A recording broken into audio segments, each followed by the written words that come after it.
Parvathipuram assembly NDA కూటమి అభ్యర్థి బోనెల విజయ్ చంద్ర nomination అట్టహాసంగా జరిగింది। ఈ నామినేషన్ కార్యక్రమానికి భారీ ఎత్తున టీడీపీ నేతలు కార్యకర్తలు హాజరయ్యారు। పాత బస్ స్టాండ్ నుంచి ఆర్డీఓ కార్యాలయం వరకు భారీ ర్యాలీ నిర్వహించారు। ఈ సందర్భంగా పార్వతీపురం నియోజకవర్గంలో వైసీపీ ప్రభుత్వం ఎలాంటి అభివృద్ధి చేయలేదన్నారు బోనెల విజయ్ చంద్ర।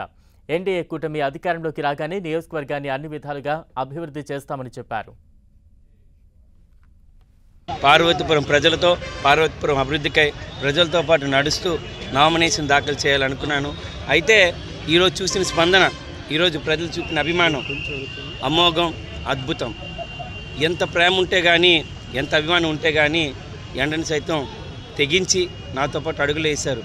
మండుటెండ 43 డిగ్రీలు అయినా ఎవ్వరు కూడా చెక్కు చెదరకుండా ఇంతవరకు మన ఎన్టీఆర్ విగ్రహం నుంచి పాత బస్ స్టాండ్ నుంచి ఆర్డీఓ ఆఫీస్ వరకు నాతో పాటు అడుగులేసిన నా నియోజకవర్గం ప్రజలు నాపైన ఇంకా ఎక్కువ బాధ్యతను పెట్టారు।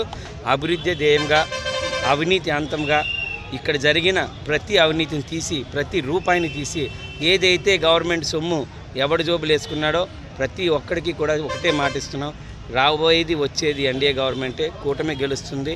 ప్రతిదిన ఎవడైతే అక్రమంగా సంపాదించాడో రూపాయి వడ్డీ అసలు మొత్తంతో కక్కించి తిరిగి గవర్నమెంట్ ఖజానాకి ఇచ్చే బాధ్యతగా నా నినాదం పెట్టుకున్నాను। పార్వతీపురం అభివృద్ధి నా నినాదం। ఇక్కడున్న ప్రతి సమస్య ఎంత దారుణం అంటే జిల్లా అయితే అయింది తప్ప పార్వతీపురాన్ని అభివృద్ధికి చాలా దూరంగా ఉంది। పీజీ కాలేజ్ లేదు, ఒక మెడికల్ కాలేజ్ లేదు, ఒక మెడికల్ ఫెసిలిటీ లేదు। ఇప్పటికీ నాకు కలిసివేసిన విషయం ఏంటంటే పార్వతీపురంలో చాలామంది అంబులెన్స్లో వైజాగ్ వెళ్తూ చనిపోయారు, మా కుటుంబ సభ్యులు కూడా చనిపోయారు। అది నన్ను చాలా కలిసివేసింది। ఇంకా ఏ పార్వతీపురం నియోజకవర్గ ప్రజలు కాదు, మన్యం మొత్తం